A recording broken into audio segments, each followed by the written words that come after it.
Welcome to season 4, Fostering Change, the #1 podcast in adoption and foster care.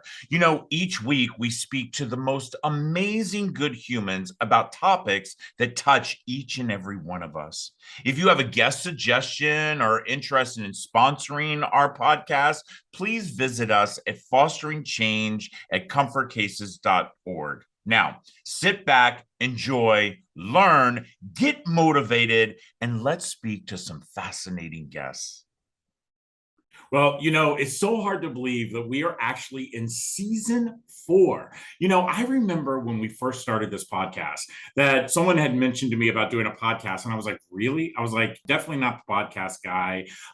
Little would I know that we would be in season 4. And by the way, it is one of my favorite months that we have, which is National Adoption Awareness Month. This particular month happens to be the month that out of our 5 children, we actually adopted 2 of our kids during the National Adoption Awareness Month. And, people ask me all the time, why does this month mean so much to me? And number one, it's all about the fact of giving permanency for children, foundation building for children. And to know that a child is going to be adopted that has been floundering in a shattered foster care system is, to me, heartwarming.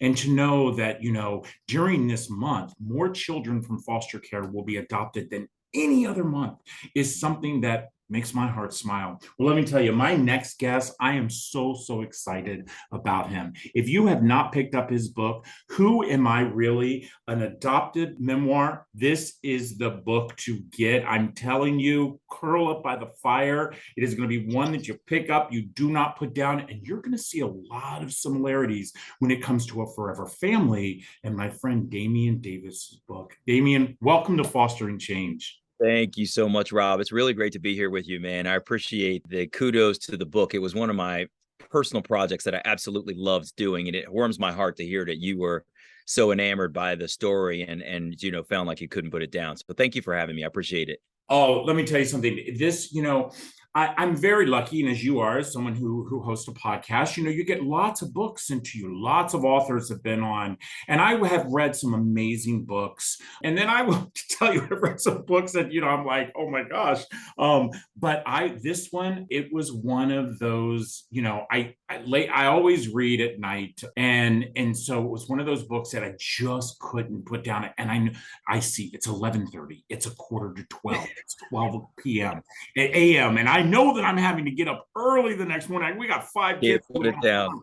It was amazing. I want to start from the very beginning. I want our listeners and our viewers to really get a caption of what this book is all about and how, for me as a father who, I grew up in the system. I never got adopted. I aged out, became homeless.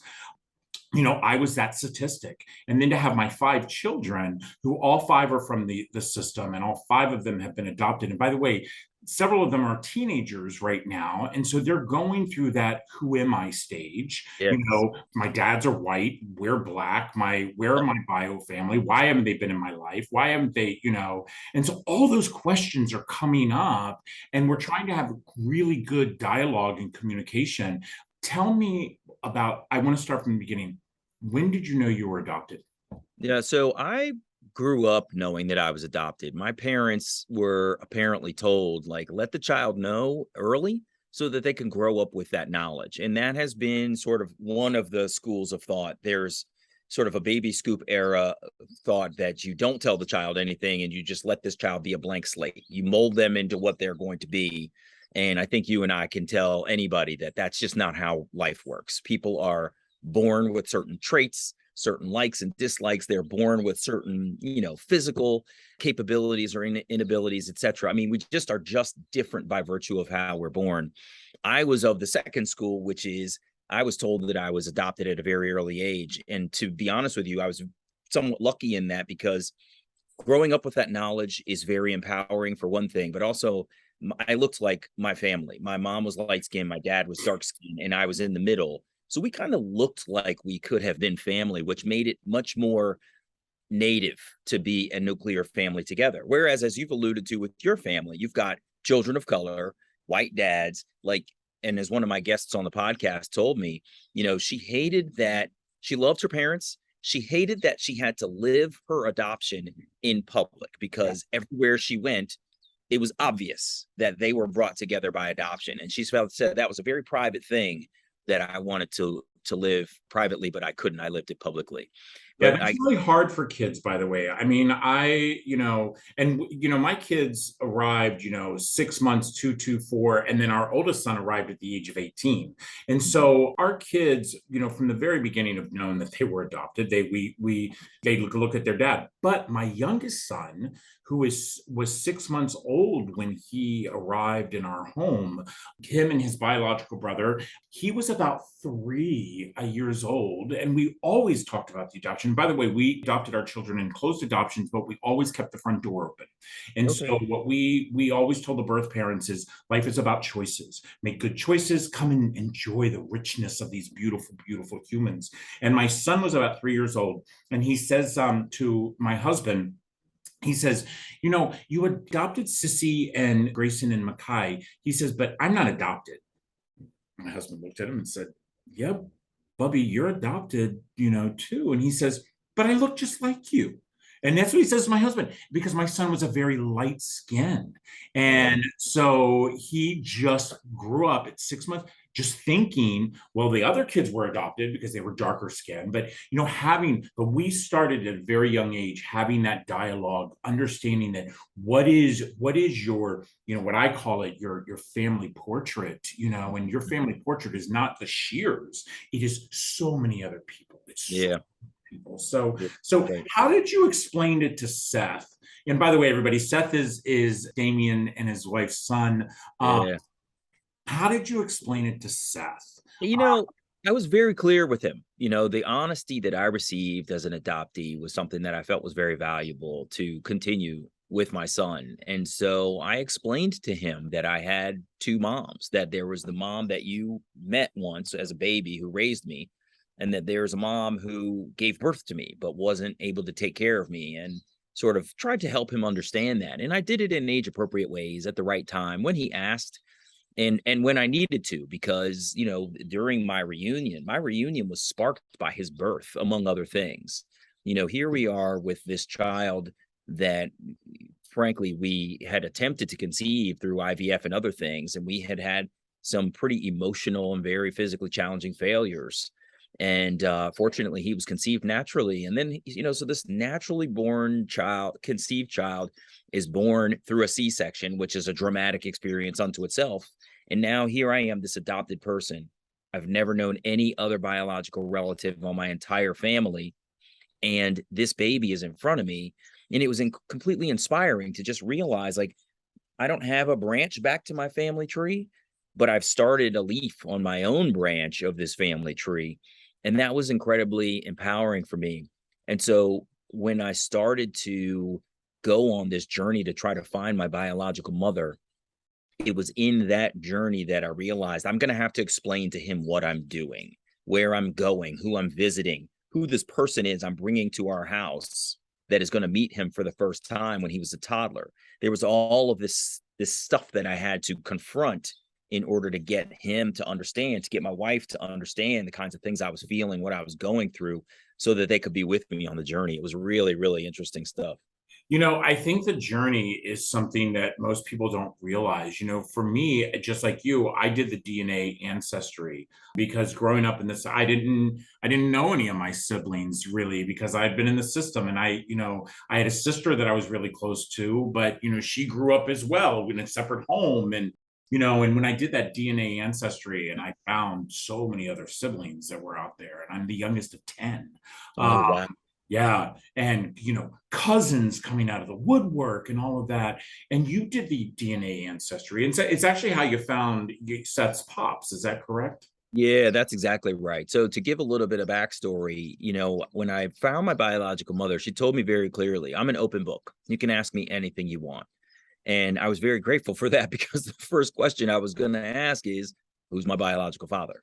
Right. I Were now you have met angry? you. Were you angry? Did you go No, walk into this whatsoever no. with any type of, why did you give me? So you had such an amazing adopted life that you weren't feeling that need to fill your cup. You just wanted to make your cup bigger and find out I what. wanted understanding. Right. I think you're right. I was lucky in that way that I didn't need to find answers. I felt very fulfilled.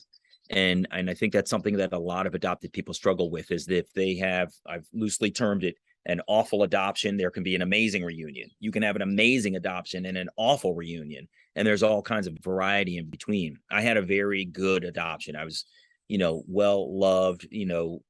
Like I said, I looked like my folks. We were coincidentally all Libras. We were all born in October. So like, I'm a Libra too, buddy. are you? This one, bro. So what ended up happening was I found my biological mother and we had this amazing reunion where I was able to locate her. I was working for the Obama administration. I had taken a job at Department of Health and Human Services, and I ended up finding her 2 blocks away from me in DC at the Department of Transportation. It was unbelievable. And again, she told me that she was an open book, that she would tell me anything. And knowing that a child comes from 2 people, I was thankful to know her, but I was really interested to know who this other person was too. Again, I didn't need to fill any void. It was just this major curiosity of knowing how biology works and trying to figure out who this other person could be. And an interesting twist, she shared with me who my biological father was, and it turned out it was not him. We correspond back and forth a little bit.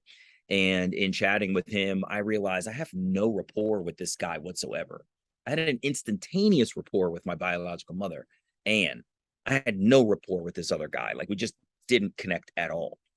And I started to let the relationship die when one day he sends me a letter and he was like, "Mr. Davis, I'm sorry, but I'm not the guy." And I was like, how does he know? One, and like, screw you for not wanting to know me. I'm a pretty awesome person. You know what I mean? Yeah. I went through a little bit of hurt at that time. But interestingly, my mother-in-law, who lives here in Southern California, is also adopted. And her youngest daughter, Stephanie, my wife's youngest sister, one of her younger sisters, was really curious about her mother's adoption. And she wanted to do ancestry and learn more about their biological family and all of this stuff. And they discovered all these amazing things. They didn't realize that my mother-in-law is part Jewish and some other sort of heredity and cultural things about her. And I did my ancestry DNA only for purposes of contributing my DNA to the pool so we could understand more about my son, Seth, in the middle, right? My wife had DNA contribution. I had DNA contribution. I wanted to learn more about him. I didn't do it to try to find my biological father. But one day I'm sitting online, I'm looking at all of my results for Michelle, my wife, Seth, my son, and I'm seeing some really, really interesting things. And I said, let me go look at my ancestry DNA and see what it says about me in these spaces. And lo and behold, there's 2 biological relatives there. And of course, I've already told you, the only one that I know is my son, Seth. So who is this other person? And as I'm looking at it, it says it gives 2 initials for who the person is. And they're not the initials that my birth mother, Anne, had given me as my biological father's identity. And then I drill into the data and it starts to talk about, you may be familiar with ancestry. It tells you your centimorgans, your level of relation to a person. I have more centimorgans in common with this other guy than I have with my own biological son, who I know. So I'm trying to figure out, who is this other dude? I end up connecting with this guy and I find out that he was my biological father, and my biological mother, Anne, had no idea that it was him. She went to her grave not knowing that my biological father was this other guy, Bill. And he was amazing. He's been so receptive. I had a great conversation with him on the phone the other day. We reminisced over our first couple of conversations in our reunion. And he said to me more than once, he said, Damon, sometimes you just get lucky. You do. And that is absolutely right. It's really been unbelievable. You do. You really do. Listen, everybody, we're going to take a quick break. Again, the book is Who Am I Really? An Adoptee Memoir. Damon Davis. You have got to go listen to his podcast. I'm telling you, adoption stories, they are gripping. They are, and as Damon said, there are good adoptions and there are bad adoptions. There are good reunifications and there are bad reunifications. And it's all how we set our mindset. So listen, I'm telling you right now, it's a great month. We love this month, but this is a great book. We'll be right back. This episode of Fostering Change is sponsored by Comfort Cases, a national nonprofit that inspires our communities to bring hope and dignity to our youth that are in foster care. For just $10 a month, you can support the Comfort Cases mission and help us eliminate trash bags for kids who are entering foster care. For every $10 that you give, Comfort Cases will give a Comfort XL to a child entering the system. Be part of the change. Visit comfortcases.org. You know, I say this every single season. Season 4, and here we go again, having great conversations. You know, the fact is I truly do believe that we educate each other by having good conversations. Not all of us have to agree. Not all of us have to realize that, you know, you're not right, I'm not right, or you're not wrong, I'm not wrong. But what we do is we broaden so much by talking, and by learning about each other's life experiences. And as I said before, this book truly has done that for me. You know, there are so many things. You know, your adopted dad, Willie, you know, by the way, his birthday was the day before my birthday. Oh, is that right? October 17th. That's awesome. I was like, this is just too candy. And so when I lived in DC, when I first moved to DC and I was in my mid 20s, bought my first home over in Mount Vernon, there was a gentleman that lived across the alleyway from me. And he was a gentleman of color and he lived by himself. And he would always come out and he'd clean his car and I'd always speak to him and he would never speak to me. And finally, one day I walked up to him and I said, you know, I say hi to you every day. And, you know, and he's like, you know, last thing I need is you say how old I am. I don't need any friends. And that became a friendship. And Roger, who had lived in the city for, you know, at that point, 70 years, became my pops. And when I moved out of the city, I took him with me. But it reminded me of Willie so much. But then all of a sudden, you're in LA and your wife had already flown out. You're there with Seth and you get the phone call. You know, that the man who has raised you, who you know loved you unconditionally, has passed away. And you had to tell Seth, I really want you to take me to that moment. Yeah, that was a real tough one. So, you know, to give a little bit of backstory, Willie was this amazing, magnetic, gregarious, joyful, happy person. I mean, he was the kind of guy that just didn't want anybody to be unhappy. And if you were, he was going to listen to why, and then he was going to try to help you get out of it. Realize this is a great life. We've got a lot of great stuff happening in this life, and you can't stay in this moment, right, of feeling bad for yourself. So he's the kind of person that you really wanted in your life because he was so uplifting and energetic. And so this is the guy that I grew up with as my dad. Like, you talk about lucky adoptions. This is how my adoption was very fortunate for me, is that I got to grow up with a guy who was sort of a local hero. And, you know, I bonded with him quite a bit and he bonded with my son. So as a little bit of additional backstory, my adopted mom suffered mental illness and she was not able to be part of my son Seth's life. She just couldn't bring herself to do it. And I don't fault her personally for that. That's something that the mental illness robbed her of. But my dad was very fortunate because he lived practically next door to us. And so there would be days when I would come home and his, you know, bright red Mercedes Benz is sitting in my driveway. And I knew that my dad was there visiting my son. And he wasn't like, it didn't even matter if I was coming home or not. He was going to see his grandfather. And they got very close. You know, my dad loved my son Seth very much, and Seth loved my dad too. And so we're in LA and we're traveling for my wife's work. She's in the music industry. And it so happened that she was traveling back without us.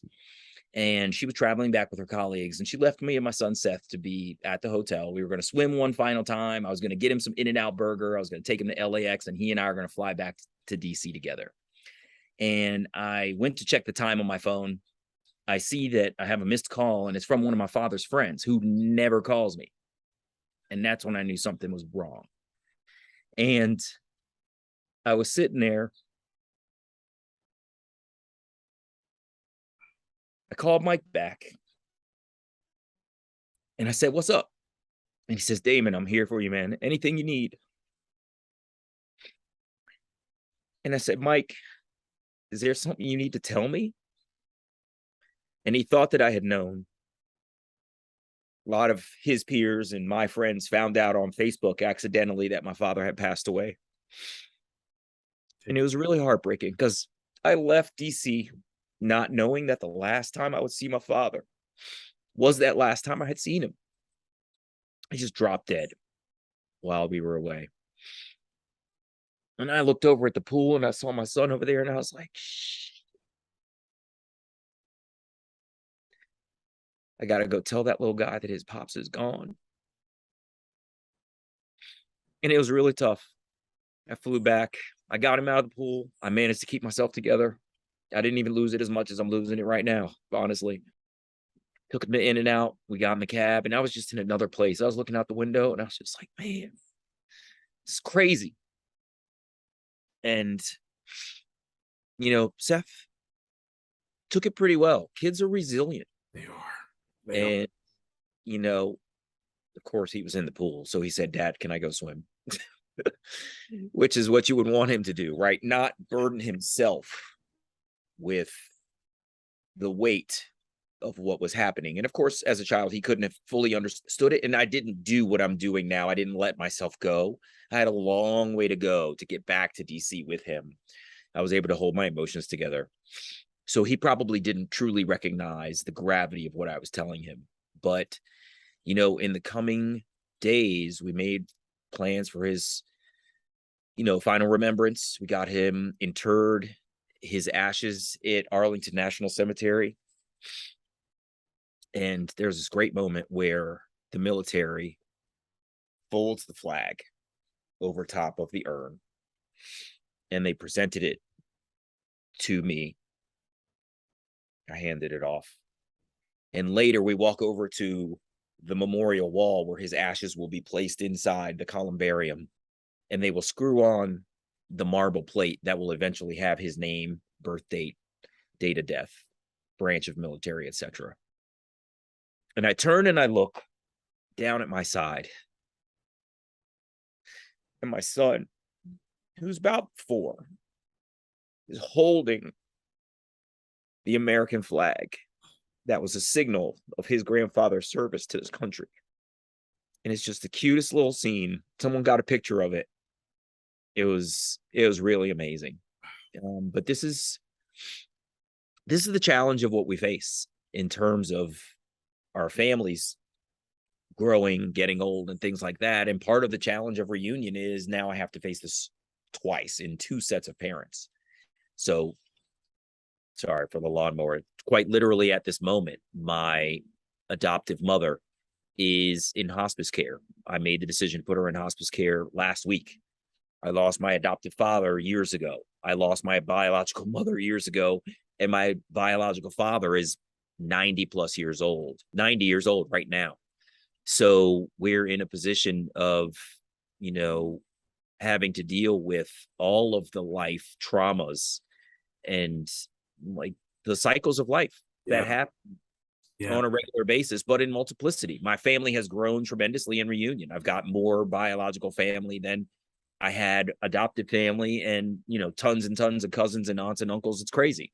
And so now, the expansion of emotion, love for people, acceptance from people, but also the loss that is inevitable is upon us. The loss. And you know what? The thing is the chapter that I had actually had bookmarked was Willie. It was that chapter that, the first night I read it, I did exactly what you just did, because it brings back just a whole throw of emotions. Listen, it's exactly why you do this podcast. I mean, the fact that you've been doing this podcast now for 10 years, who am I really? That is so, I can't even imagine. Let me tell you, we're in our 4th season. I hope that our podcast has made a difference and a spark or, educated people, but you truly are allowing people to tell their story when it comes to being adoptees or people who, somebody who is adopted or a birth mother, as you said.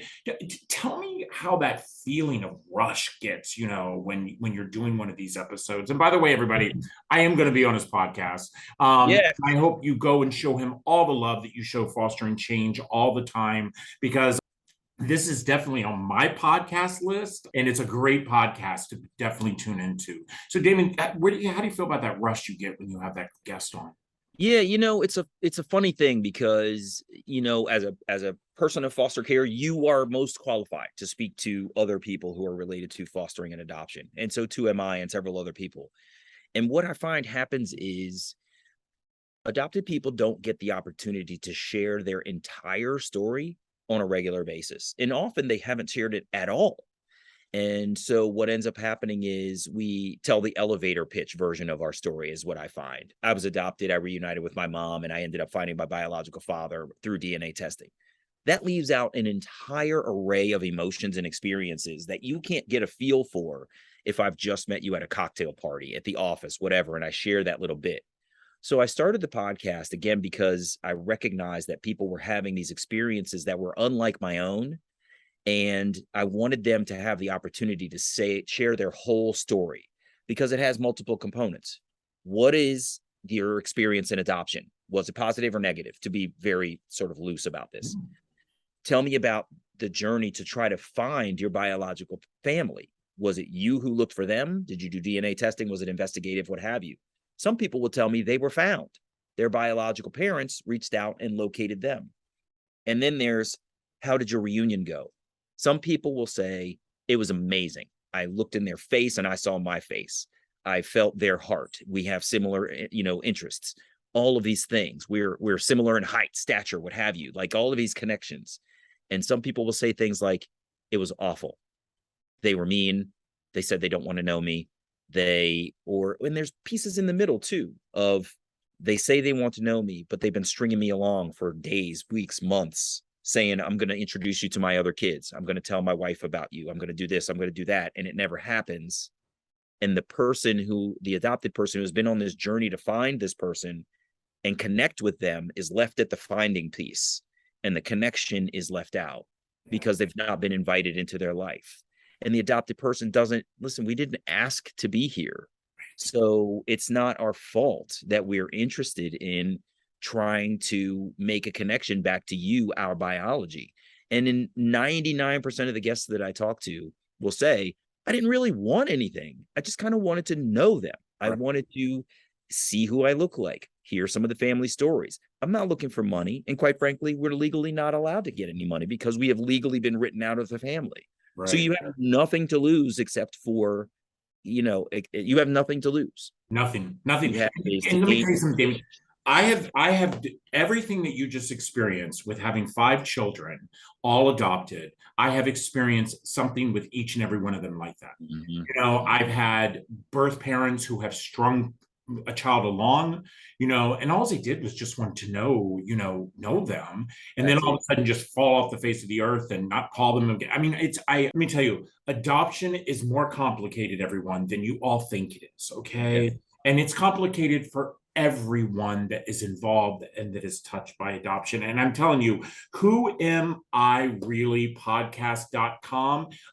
Listen, maybe you're not adopted. Maybe, like my husband, I mean, he grew up in Kansas and his parents have been married 54 years, and so, but he's interested about adoption because we have adopted children. Or maybe you're just interested because the fact is that I truly do believe that if you broaden your mind, we broaden our future.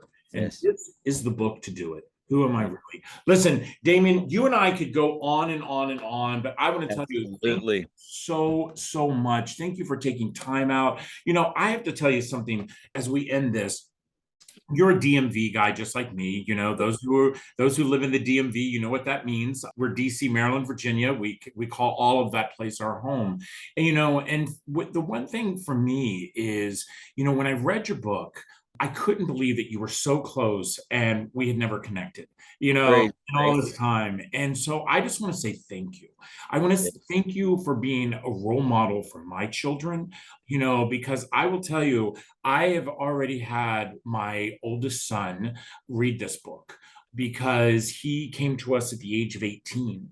And, you want to talk about, wanting to know your parents. It's like, and who am I? And, this book has opened up so many things for the Shear family. And I just want to thank Yeah. you for that, my friend. I'm really glad to hear that. I want to say one other quick thing before we close. I want to underscore what you said.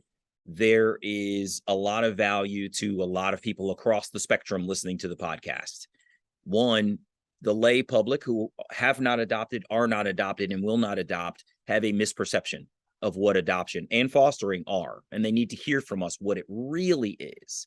They get glimpses of it in things like the TV show This Is Us, but not like hearing people that could be their neighbors actually expressing their true emotions. The other thing that happens on the podcast, as I've said, is the adopted person gets to open up and express things in a way that they've never expressed it before. And what that offers is an opportunity for folks like their own family to hear their story, hear their emotions, hear them explain why they feel the way that they do. And it invites them to understand the adopted person and their family. And then finally, there's biological mothers, adoptive parents, biological fathers and adoptive, whatever, siblings who are listening, and they're getting something from understanding what adoptees are going through. So I'm thankful to be part of this podcast community because it's bringing forth stories from people who don't necessarily get to share them, and they're stories that have been hidden and assumed to be a certain kind of narrative. And we're trying to break that narrative by letting these stories come out. And they're stories from across the country and around the world, people of varying colors and cultures, sexuality, different countries, you name it. It's every array of experiences that I'm trying to bring on. And I'm looking forward to hearing your story when you come on, Rob. Well, I thank you, my friend. And listen, I do believe that, you need to always tell your story and know your neighbor's story, because it truly helps you understand exactly where they're coming from. Listen, season 4, it is National Adoption Awareness Month. Make yourself aware.